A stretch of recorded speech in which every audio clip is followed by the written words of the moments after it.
ಎಲ್ಲರಿಗೂ ನಮಸ್ಕಾರ. ನವರಾತ್ರಿ ಹಬ್ಬದ 3ನೇ ದಿನದಂದು ಚಂದ್ರಘಂಟಾ ದೇವಿಯನ್ನು ಪೂಜಿಸಲಾಗುತ್ತದೆ. ಚಂದ್ರಘಂಟಾ ದೇವಿಯು ಪಾರ್ವತಿ ದೇವಿಯ ಅವತಾರವಾಗಿದೆ. ಚಂದ್ರಘಂಟ ಅಂದರೆ ಅರ್ಧಚಂದ್ರ ಆಕಾರದ ಗಂಟೆಯನ್ನು ತಲೆಯ ಮೇಲೆ ಧರಿಸಿದವಳು ಎಂದರ್ಥ.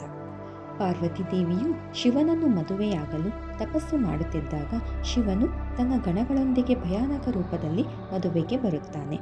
ಈ ಭಯಾನಕ ರೂಪವನ್ನು ಕಂಡು ಪಾರ್ವತಿಯ ತಾಯಿ ಮೂರ್ಛೆ ಹೋಗುತ್ತಾಳೆ. ಆಗ ಪಾರ್ವತಿಯು ಚಂದ್ರಘಂಟಾ ರೂಪದಲ್ಲಿ ಪ್ರತ್ಯಕ್ಷಳಾಗಿ ಶಿವನು ರಾಜಕುಮಾರನಂತೆ ಸುಂದರ ರೂಪವನ್ನು ತಳೆಯಬೇಕೆಂದು ವಿನಂತಿಸುತ್ತಾಳೆ. ಪಾರ್ವತಿಯ ಈ ವಿನಂತಿಯನ್ನು ಮನ್ನಿಸಿ ಶಿವನು ಸುಂದರ ರಾಜಕುಮಾರನ ರೂಪವನ್ನು ತಾಳಿದ ನಂತರವೇ ಪಾರ್ವತಿ ಮತ್ತು ಶಿವನ ವಿವಾಹ ನೆರವೇರುತ್ತದೆ.